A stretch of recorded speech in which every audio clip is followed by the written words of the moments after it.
Saya masih bersama dengan Kepala Staf Kepresidenan yang juga Panglima TNI periode 2013-2015, Jenderal TNI Purnawirawan Muldoko. Pak Muldoko, yang juga jadi sorotan di revisi Undang-Undang TNI adalah usulan perubahan usia pensiun prajurit jadi 60 hingga 65 tahun, padahal sebelumnya 58 hingga 60 tahun. Sebenarnya menurut Pak Muldoko, apakah memang usia pensiun prajurit TNI ini urgen untuk diperpanjang dan kenapa? Ya, ada beberapa pertimbangan ya. Satu, kita juga mengenal usia harapan hidup masyarakat Indonesia ya, yang semakin baik ya. Berikutnya tingkat gizi masyarakat kita yang semakin baik, sehingga memang kelihatan kan. Kalau dulu saya punya, waktu zaman saya dulu tahun 80-an ya, punya prajurit usia 48 udah goyang-goyang begitu ya. Nah sekarang prajurit saya usia 54 masih gagah, masih kuat gitu ya. Nah, ini juga sebuah pertimbangan. Berikutnya yang kedua, bahwa ini akan mempengaruhi rekrutmen ya. Itu sehingga nanti akan bisa ada penghematan. Karena usia yang tadinya harus in-out-nya cepat, tapi sekarang dengan extension ini menjadi berkurang. Sehingga ini juga mempengaruhi biaya untuk rekrutmen, untuk pembiayaan. Berikutnya semakin matang ya, semakin matang juga semakin baik dalam pembinaan organisasi. Jadi banyak pertimbangan-pertimbangan. Pertanyaannya, mempengaruhi regenerasi enggak? Ya. Atau mempengaruhi beban anggaran juga? Enggak, kalau beban anggaran saya pastikan enggak ya, karena tadi itu justru semakin berkurang. Karena harusnya keluar, tapi ada bertahan 2 tahun lagi ya, berarti ada penghematan untuk rekrutmen ya. Kalau untuk regenerasi? Nah, ini pasti ada keronjalan ya, ada hambatan. Namanya, hambatan? Ya, bukan hambatan, ada geranjelan sedikit itu lah. Kalau kita jalan itu ada goyangan-goyangan sedikit lah. Itu pasti ada, karena ada liting-liting nanti yang harus ada. Kalau saya katakan korban sih agak nggak enak gitu. Ada liting-liting tertentu yang merasakan kondisi yang nggak enak begitu, karena harusnya sudah menduduki itu tapi tertahan begitu. Tapi kan kita juga pernah mengalami situasi itu beberapa tahun yang lalu ya, dari 56 ke 58. Jadi menurut saya sih kita sudah punya pengalaman. Sekarang bagaimana mengelola, yang penting adalah tadi itu piramid ya, pembinaan personil yang piramid itu. Jangan sampai pembinaan personil yang kotak. Itu nanti akan menyulitkan. Piramid itu betul-betul di tingkat pertama sekian, tingkat bintaranya sekian, tingkat perwira menyusut, akhirnya paling di atas itu strukturnya jadi tertata dengan baik. Itu yang penting, ditata dengan baik, diantisipasi dengan baik, sehingga mitigasi itu akan menghasilkan goncangannya menjadi semakin kecil begitu. Goncangan ini akan berpengaruh pada soliditas di internal TNI tidak? Enggak, hanya pasti berpengaruh kepada perasaan itu ya. Kan begitu.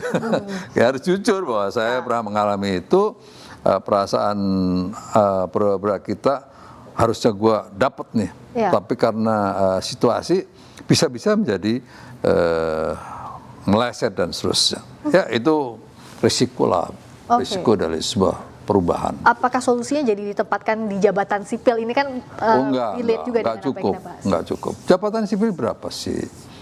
Ya kan nggak banyak gitu. Kalau kita lihat beberapa kementerian ya, itu jadi nggak juga terlalu banyak. Bukan itu. Tapi ini untuk kepentingan jauh lebih penting dari sebuah kajian ya. Nah, soal perpanjangan usia ini, Pak Muldoko, apa solusinya agar kalau kita lihat dari datanya misalnya, setiap tahun ada penambahan jumlah perwira TNI. Misalnya di 2018-2019 ada sekitar 470 perwira yang kondisinya tanpa jabatan. Nah, ini bagaimana solusinya soal yang tadi? Ya, waktu saya jadi Kepala Staf Angkatan Darat, saya juga melihat ada sejumlah perwira yang menempati lantai 8. Itu terkenal di lantai 8 itu.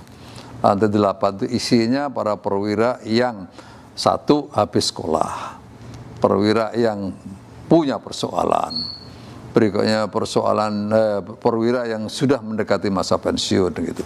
Sehingga memang lantai 8 lantai yang tidak enak begitu. Maka saya sering kunjungin waktu itu untuk membesarkan hati mereka.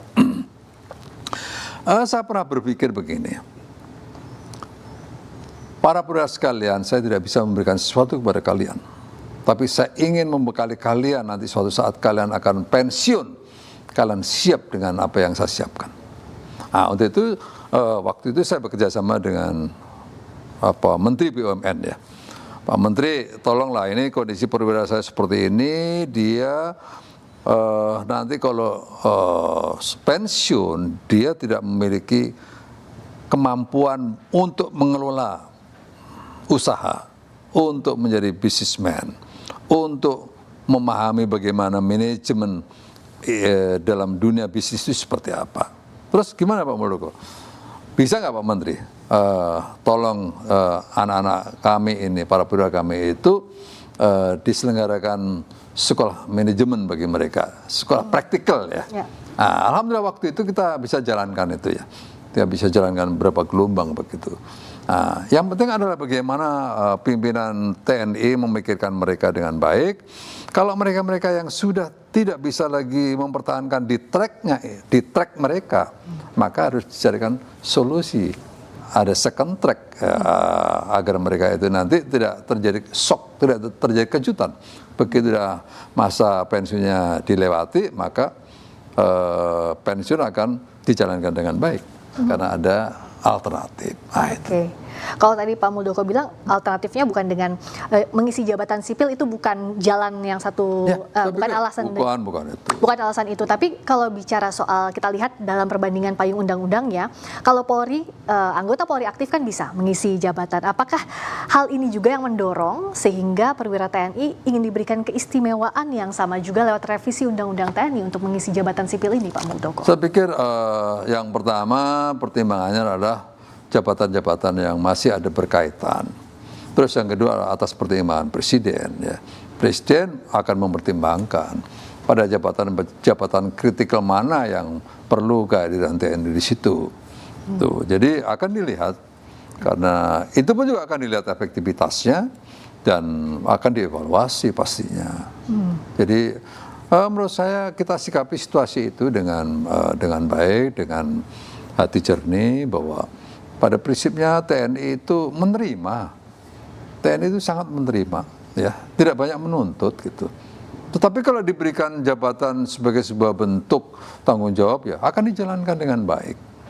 Nah, disinilah peran masyarakat untuk bisa memberikan masukan.